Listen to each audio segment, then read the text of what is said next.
This is the first time that the WTO has had its Ministerial Conference in Africa. We're very excited about this too. What we know for sure is that this will be a very well-run conference, very professional. The facilities are great. Our partners in the government and at the convention center are terrific. What we don't know is what the outcome of this meeting will be from a substantive point of view. We have had a negotiation underway for 14 years, known as the Doha Development Agenda. Because of the changing circumstances geopolitically and economically across the world, the conditions have changed. What we're trying to do is discover how we can recalibrate our agenda in the most realistic way possible so that we can deliver concrete outcomes in Nairobi that particularly help developing countries generally, and specifically African countries. Now, what does that mean? It's not yet clear, but it might mean enhanced market access for providers of goods and services in the poorest countries, the LDCs, the least developed countries, most of which are Kenya's neighbors here in Africa. If we can deliver on something that helps our poorest members, then all will certainly not be in vain. We are not going to deliver the kind of ambitious outcome that was foreseen in 2001 when we launched the negotiations. I think people recognize this, but we have to deliver something because people are beginning to look to other fora, regional fora here in Africa. It's very evident.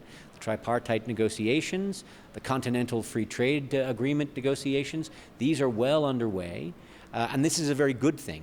It's a way of enhancing intra-African trade, which is important for entrepreneurs to see that there are opportunities in other markets. That's a great way to really buttress and support development and to tackle poverty in an effective way. But these agreements alone are not enough. You need the framework of the global trading system. It's a global economy.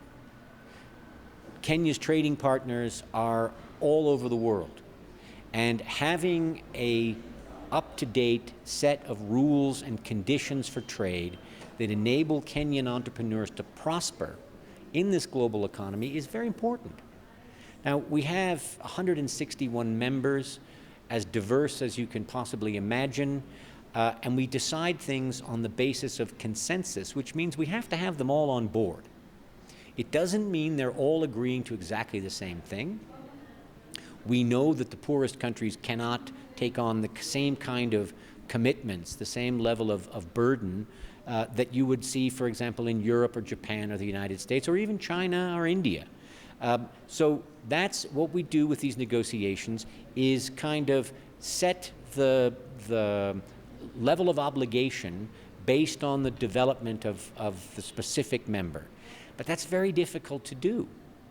And this is one of the problems that we're encountering, is trying to determine within our membership the level of commitments that countries will undertake. And on things like agriculture, as you know, agriculture is an area of economic activity which is highly sensitive politically. So to make demands of countries to either open their markets or scale back their support, it's not easy to get them to come along with this because they face their constituents at home. You have a fantastic climate, you've got a great location, you've got a good education system, you've got very skilled professionals in communications, in media, in transport. I know there's been a lot invested in the infrastructure here, both transport and telecommunications. This will help. It's a country that people very much enjoy coming to for tourism and for business. There's a lot of diplomatic activity here. This is I believe it's the third biggest UN center globally, and it's the UN headquarters in Africa.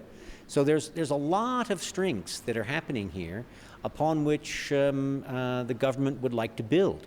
And I think the effort to try and enhance regional links trade links certainly, transport, network links. This can only make things more attractive to people who are looking to invest and to put themselves in the Kenyan market in a more pronounced way. Well, you see, it's true that big countries do provide support for their farmers, big countries that are developed or emerging, but they have, in many ways, logical reasons for doing this. Countries are worried about food security. The problem is that when big countries take policy decisions, the impact of those decisions is felt globally. So a decision taken thousands of miles away from Nairobi in Washington or Beijing or Brussels can impact on people who are doing business here.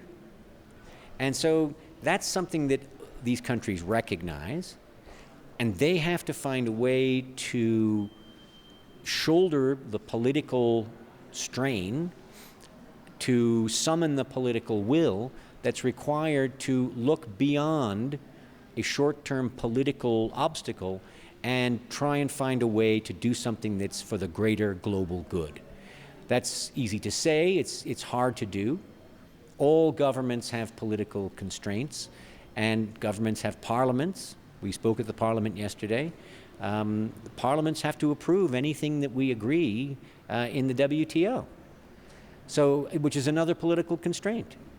Well, frankly, we do not see conflict between regional or bilateral agreements and the multilateral or global trading system. Our difficulties in terms of striking a deal are not in any way related to activity going on elsewhere.